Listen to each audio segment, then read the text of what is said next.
Hello everybody, it's Foster and I'm back with another video. Today I'm going to be reading Borrow My Heart by Kasie West. I'm going to be reading the third chapter, but first I wanted to mention that I have like 98 subscribers and I really don't know where they came from, but thank you for subscribing. And also that we're like 2 away from 100 guys. So if you like this video, please consider giving a like and subscribing. And I'm just going to get into it. So here's chapter 3 of, what book am I reading? Borrow My Heart by Kasie West. Chapter 3. Rule. If he doesn't exist online, he can't exist in your heart. He's not in love with me. He's in love with Gemma, I say, turning to face her, who is most likely some 40-year-old man. Ew. The man who had come in earlier was sipping on his coffee while looking at books in the corner nook. I lowered my voice and whispered, ew, again. Maybe this Gemma is a real person and just shy. Camilla blew air through her lips. Oh, okay, now you're changing your story. She pointed to the back hall. What happened to the, oh, she's totally fake talk? Apparently I'm hug-starved.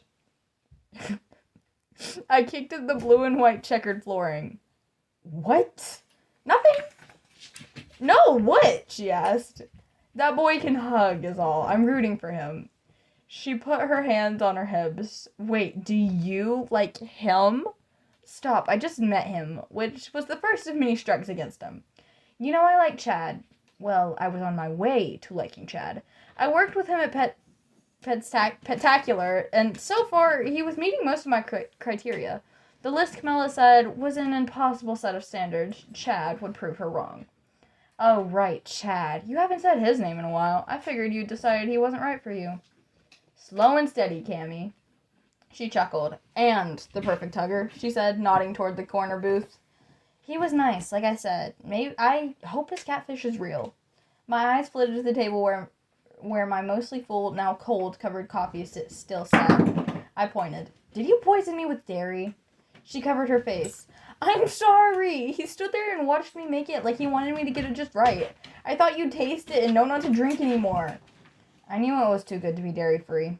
I hoped I hadn't drunk enough to regret it later. Camilla patted my stomach. I'm sorry, Rin's stomach. Be nice to her. I swatted her hands away. Don't be weird, she laughed. I glanced back towards the register, my eyes zeroing in on the small wooden box on the counter. I looked at Camilla, then back at the box. Don't even think about it, she said, and we both took off running towards the counter. I reached it first, but she was right behind me, her hands slamming over mine before I could open the box. This is private cafe business. Whatever, you read them to me all the time, she said. She sighed. Fine, but let me open it. I stepped back and lifted my hands in surrender. She opened the lid, revealing the one and only folded piece of paper inside at the moment. She took it out and dramatically unfolded it, then read, Have it your way. Have it your way, I asked. That's what Asher wrote.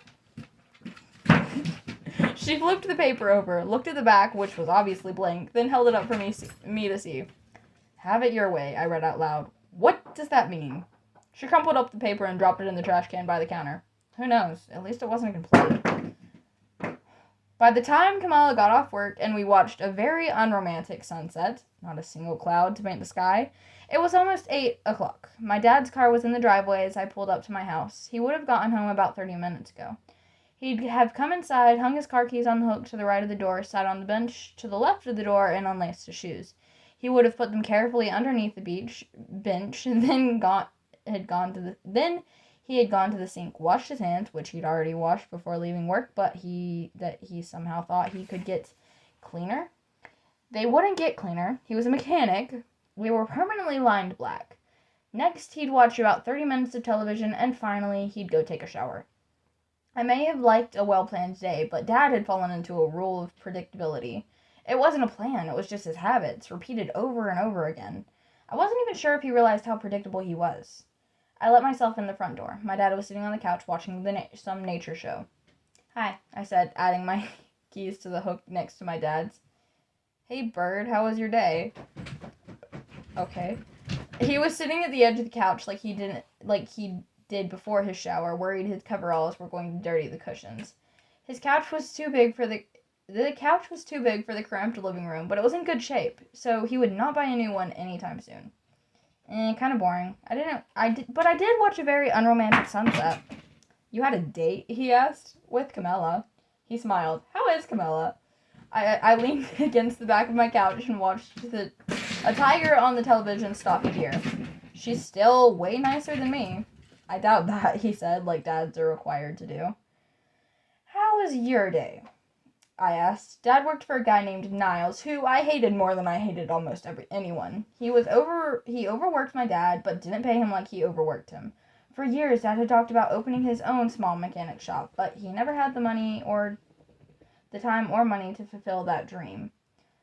And eventually he stopped talking about it. And that was the main reason I hated Niles. He was a dream killer. Same old, same old. You should tell Niles that you have a life outside of work, I said. Do I have a life? I gasped in fake offense. You live and die for me, Dad. I do both at the same time? I crinkled my nose. That's not the saying, is it? You live and breathe for me?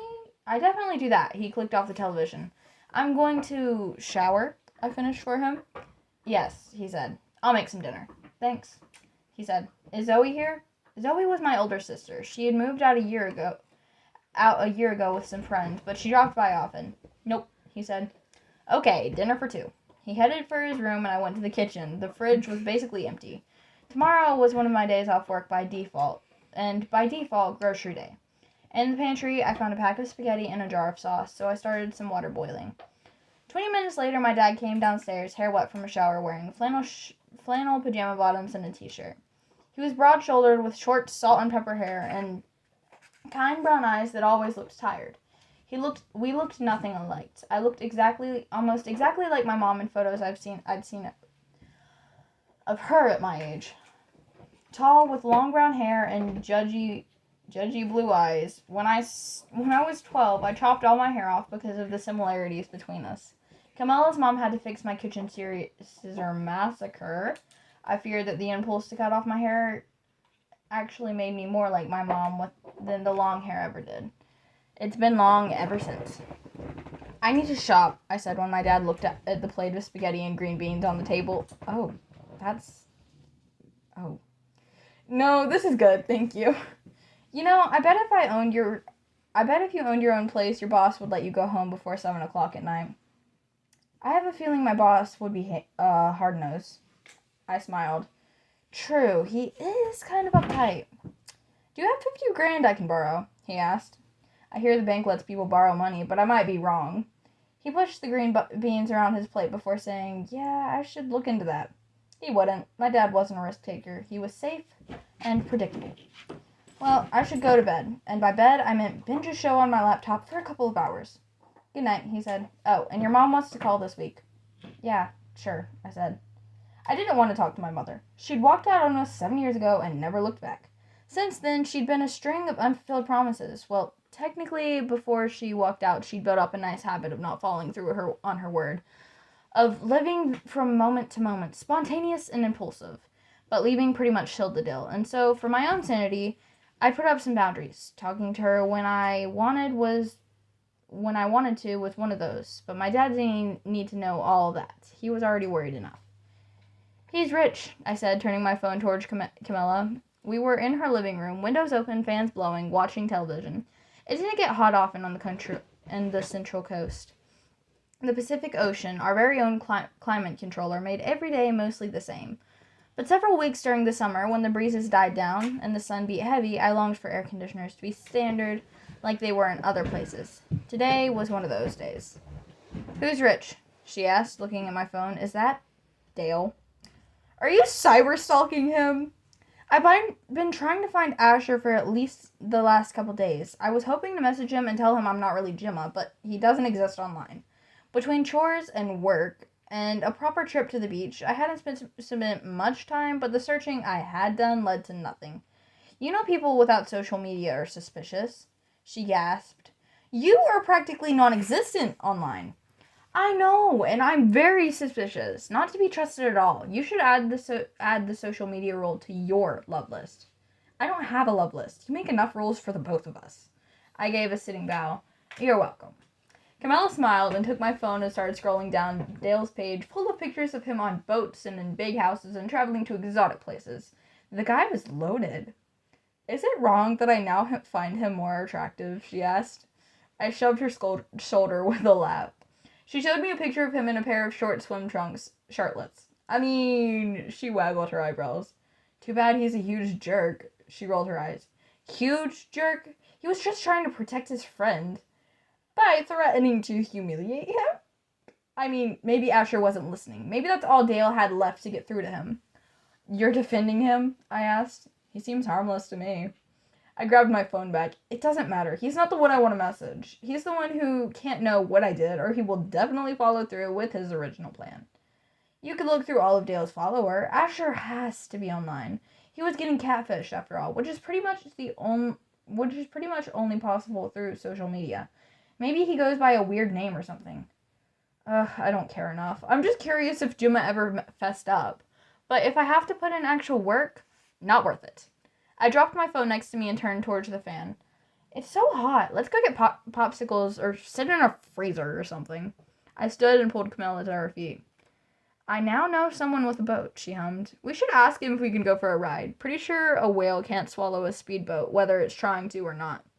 Funny, and you better not be talking about Dale. She laughed as we headed for the door. No, not really. Do you think he'd take us on a boat ride? She laughed as we headed to the door. No, not really. Do you think he'd take us on his boat? Okay. As I said in the last chapter, Dale's still my favorite.